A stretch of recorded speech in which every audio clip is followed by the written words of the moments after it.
Dear listeners, I have so much to tell you, and I often don't know where to start. It seems the world doesn't want to admit that sometimes we make mistakes and that sometimes the wrong person gets punished for something they didn't do. Not all of us have been personally affected, but many of us have been impacted by this reality. And I feel like it's my responsibility to share these stories with you and to tell you what I've learned about wrongful convictions. Welcome to Wrongfully Yours, where we dive deep into stories of resilience, justice, and the human spirit. And today's episode is no different. It's one that stays with you long after you've heard it. I am joined by Jeff Deskovic, an exoneree, an advocate, and a lawyer whose wrongful conviction story began when he was only 16 years old. Accused of a horrific crime he didn't commit, Jeff was coerced into a false confession, prosecuted despite DNA evidence excluding him, and then sentenced to 15 years to life. In our conversation, Jeff walks us through the devastating series of events that led to his wrongful conviction, from police manipulation and prosecutorial misconduct to a negligent public defender and judicial indifference. His case highlights the profound vulnerability of youth in the justice system and the systemic failures that can turn an innocent person's life inside out and upside down. This is a powerful, difficult, and deeply important story. And while today's episode focuses on the events leading up to Jeff's conviction, he didn't let this experience define him. Upon release, rather than retreating into anonymity, he made it his mission to ensure that what happened to him never happens to anyone else. Now a lawyer, an advocate, and the founder of the Jeff Deskovic Foundation for Justice, Jeff works tirelessly to reform the criminal justice system and to fight for the wrongfully convicted. Throughout my conversations with Jeff, we'll talk about his journey from inmate to advocate, the systemic failures that led to his wrongful conviction, and what keeps him going in the face of such adversity. This is more than just a conversation about injustice. It's a conversation of transformation, hope, and the power of one voice to spark change. So, welcome, and I am joined by exoneree Jeff Deskovic, and I am really interested in hearing your story because you were faced with so many challenges at such a young age, and I'm really hoping you can share some of that with us because I don't think a lot of people think of wrongful convictions happening to young people. Right, absolutely. I was arrested for at 16 for a murder and rape which I didn't commit. And ultimately I was wrongfully convicted of based on a coerced false confession, prosecutorial misconduct, fraud by the medical examiner, terrible public defender. The conviction occurring, of course, despite a pretrial negative DNA test result. And as we'll get into in the course of the story, I was there for 16 years before I reemerged at age 32, with my conviction overturned based on actual innocence grounds. So there's a lot to unpack just in that one statement. I mean, the factors that you've listed that contributed to your wrongful conviction, you've got so many of them. And perhaps what is most striking is that you said you had DNA evidence that excluded you at the time of your conviction, correct? Correct. And somehow the justice system pushed you through to ensure you were convicted at the age of 16. Well, I was arrested at 16. That your statement's correct, except I was convicted at 17. So I had gotten bailed out. I turned 17, and shortly thereafter, the trial commenced. So let me start to unpack some of these things. So I got on the police radar because they interviewed a lot of students in the high school, and some of them told the police that they might want to talk to me because I was quiet to myself. I didn't quite fit in. In addition, this was my first brush with death, and I had an emotional reaction. And the police thought that, given that I barely knew the victim, Angela Correa was her name. She was a 15-year-old immigrant from Colombia who had been in the country for a year and a half, leading a very sheltered life, as I learned later. She was in two of my classes. As in two of my classes, a freshman, one as a sophomore. I knew her name, she knew mine. That was really the that was really the extent of it. So the police thought, well, your emotional reaction is disproportionate to what your reaction is. And then third, a follow-up factor is that they got a psychological profile from the NYPD, which purported to have the psychological characteristics of the actual perpetrator. And I had the misfortune of matching that. So it was a reinforcing factor.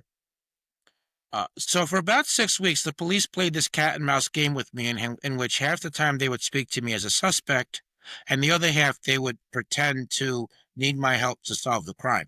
So when they would push too hard and I'd get frightened and I'd want to get away from them, Jeff as this junior detective helper theme was developed. They would say things like, the kids won't talk freely around us, but they will around you. Let us know if you hear anything.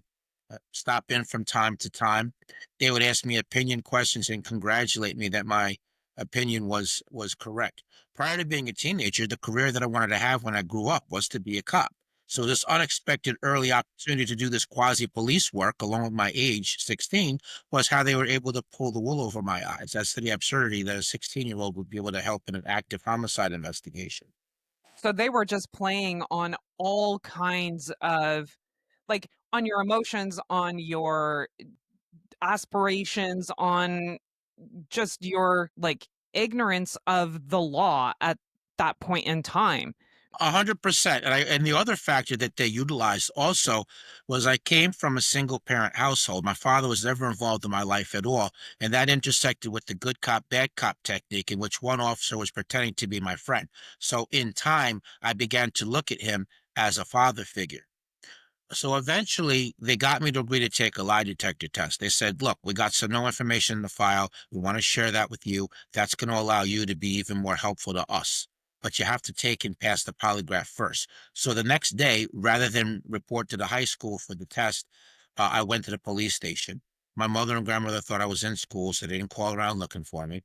They drove me 40 minutes away by car from the town of city of Peekskill, it's in Westchester County, New York, in the United States, to Brewster, which is in Putnam County. So that meant I couldn't leave anymore on my own. I was totally dependent upon the police. They put me in the car with the officer who's pretending to be my friend. The bad cop and lieutenant was in a different vehicle. The polygraph was as a Putnam County Sheriff's investigator, but he was dressed like a civilian. He never identified himself as law enforcement. He never read me my rights. I never had any clue that he was law enforcement. I had no attorney present. They gave me nothing to eat. They gave me a 4-page brochure which explained how the polygraph worked, but it had a lot of big words in it that I didn't understand. But I thought to myself, well, I'm there to help the police. What does it matter? Let's just get on with it. Sure. From the And I think any law-abiding, self-respecting 16-year-old would have the same thoughts as you, that, why would you think that the weight of the justice system is coming down on you at this point? correct, and I'm still laboring under the false idea that I'm this junior detective helper. Sure. So then they put me in this small room. He gave me countless cups of coffee to like wire me up metaphorically. And then he literally wired me up to the wires of the polygraph. And then he launched into his third degree tactics. So he invaded my personal space. He raised his voice at me. He kept asking me the same questions over and over again. I wasn't used to talking to adult males, much less one that was conducting himself in that manner. So as each hour passed, my fear increased in proportion to the time. And he So, sorry, you say as each hour passed, how many hours are we speaking of now? 6.5 to 7. Oh my gosh, of having just somebody berating you and barraging you with Yes. accusations and questions. Yeah, yes. So to And learn you're Mhm. 16 years old. I'm 16 years old, yes.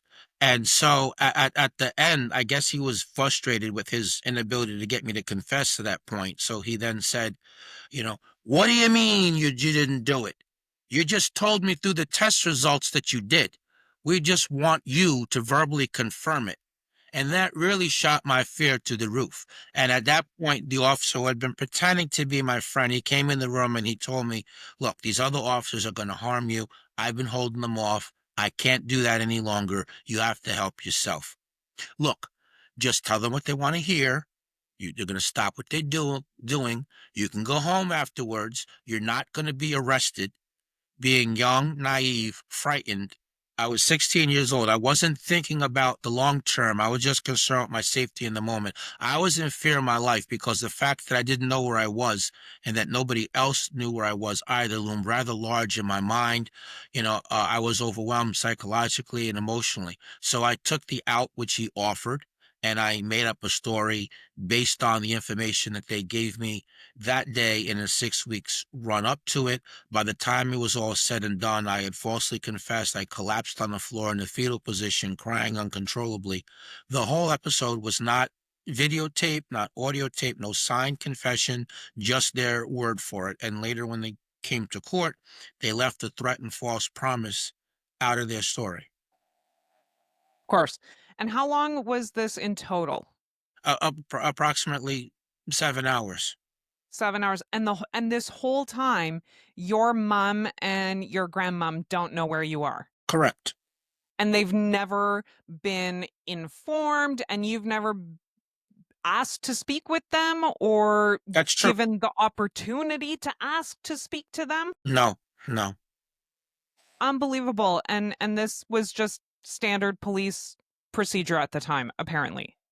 I wouldn't say standard because that implies that they were doing it frequently, but it wasn't illegal and they chose to do that to me. But I want to Right. add one other thing. Of It's course. that they knew that in general, my mother didn't want me to speak to them because after my first encounter with them, when they really frightened me, I told my mother and she told me, don't speak with them. But then they reached out to me and re-engaged me through my best friend. And then they convinced me, well, look, we're the police, we're the good guys, you can help us somehow. And, it didn't help that I was 16 because that's an age where, kids start to rebel a little bit against our parental authority and we know better and our parents we know better than our parents, although that's not the case objectively, but that's what we think. So Oh, yeah. but my point is only that they knew that my mother didn't want me to talk with them, but they did so anyway. Now, before I went to trial, the results of the DNA test came in from the FBI lab, which showed that seminal fluid found in the victim didn't match me. But instead of acknowledging they made a mistake, the prosecutor continued to prosecute full speed ahead. So, first of all, one day before officially getting the DNA test results in from the lab, the prosecutor rushed to the grand jury to indict me, so that way he didn't have to present the DNA to the grand jury. Then, the way the prosecutor got around the DNA at the trial was he got the medical examiner to commit fraud, to commit perjury. When there's an autopsy done, there's written and audio notes which are taken as findings are made. So it was only 6 months after doing the autopsy, hundreds of autopsies later, that this medical examiner suddenly said, try to follow this, it's tricky.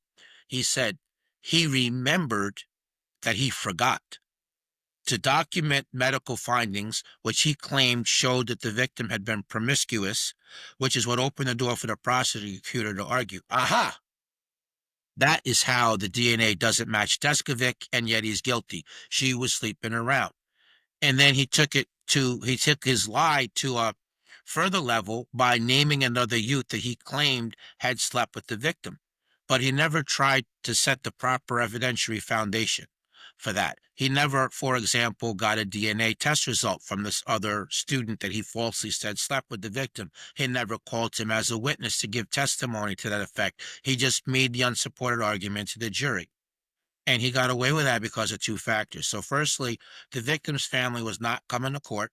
So they had no idea what was being said, the horrible things that they were saying about her in the furtherance of convicting me. But secondly, more importantly, the public defender that I had essentially didn't defend me. So, first of all, he rarely came to see me. Whenever he did visit me, and I tried to explain to him that I was innocent and what happened in an interrogation room, he was always shutting me up. One time he told me he didn't care if I was guilty or innocent. He never explained to the jury the significance of the DNA not matching me. He never used that to argue that that proved that the confession was coerced and false. He literally never cross-examined the medical examiner. He stood up in court and said, "You're going to be pleased to know that I don't have a single question for you." My lawyer would not allow me to testify. So when you defend a case where there's a false confession, it's important that you answer that confession, you explain that confession, you disprove that confession, bring it all together in your closing argument. But he didn't do that. Okay, Sometimes, so I really have to ask you, what did your lawyer do? Because we're hearing so much of what he didn't do. well, he did. You might as well He have not never. had a lawyer. I agree with you. Well, he didn't interview my alibi. I told him where I was and who I was with, and he never interviewed him, much less called him.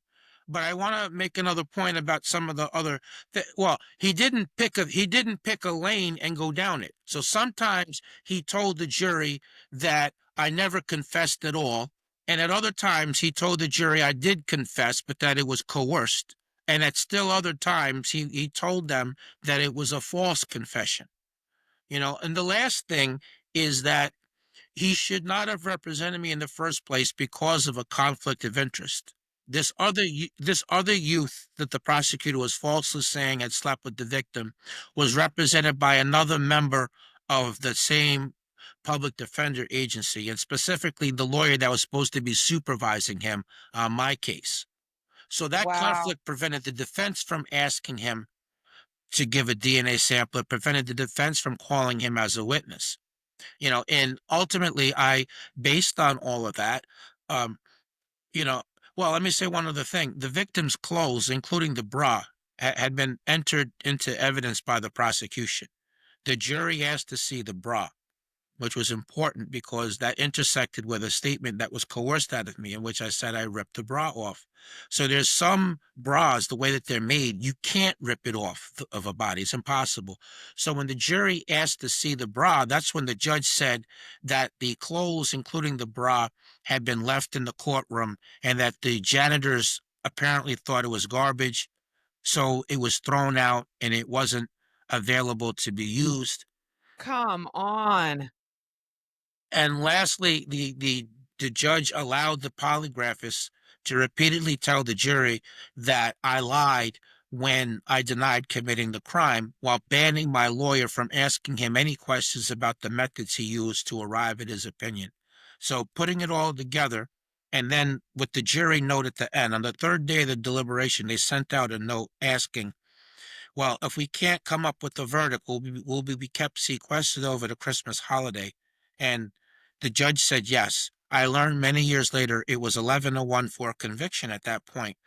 But but there was a holdout, and the holdout thought I was innocent, but they were all pressing the holdout. And when the answer to that question came in, that ratcheted the pressure up. Nobody wanted to be there over the Christmas holiday. Obviously. And so he switched his vote, and the end result of it all was I was found guilty and I was given a 15 to life sentence, despite the judge telling me maybe you are innocent. And I was sent to a maximum security prison where, you know, I ultimately spent 16 years before being exonerated. So, given all the evidence that was presented, the judge had his doubts that you were guilty, Yes, and yet you still received this sentence because, I mean, there is just such a confluence of errors and factors going into making this wrongful conviction, and I cannot even imagine what it would be like to deal with that now as an adult, let alone as a 16-year-old. Like, that is just absolutely, mind bending for me, and it gives me anxiety just to think about it. Um, so I notice we're just about at time, but I'm hoping, Jeff, you will come back because I feel like there is so much more to your story and that you can also fill us in on what you're doing now because I know following you on social media, you are doing so many important and incredible things. And I'm hoping you will share some of that with us next time. I would love to come back. Perfect. Thank you so much. I cannot thank Jeff enough for sharing such a raw and powerful account of what he endured. His story is a sobering reminder of how easily the justice system can fail, especially when youth, power imbalances, and tunnel vision collide. Jeff's resilience is nothing short of remarkable. And as difficult as this part of his story is, it's only the beginning. As you heard, he'll join us again next time to talk about the road to exoneration, his advocacy work, and how he's using his experience to drive real change in the justice system. And while today's letter may have piqued your interest, this is only part of the story. There's still so much more to tell. The effects of wrongful convictions are far reaching. They touch us all. I'll write to you again soon as I continue my conversations with those whose lives have been impacted by a wrongful conviction. But until then, I remain wrongfully yours. If you have something that you want to talk about with me, or even if you want to just send me some words of encouragement, you can drop me a line at wrongfullyyourspodcast@gmail.com. You can also check out my website, kellylozon.ca, for more information about me and the kinds of things that I do. If this episode moved you, please consider sharing it with others, rating and reviewing us, and following the podcast so you don't miss what comes next. And as always, thank you so much for listening to Wrongfully Yours, where we believe that telling these stories is the first step towards preventing the next injustice. And until next time, stay curious, stay hopeful, and keep fighting for justice.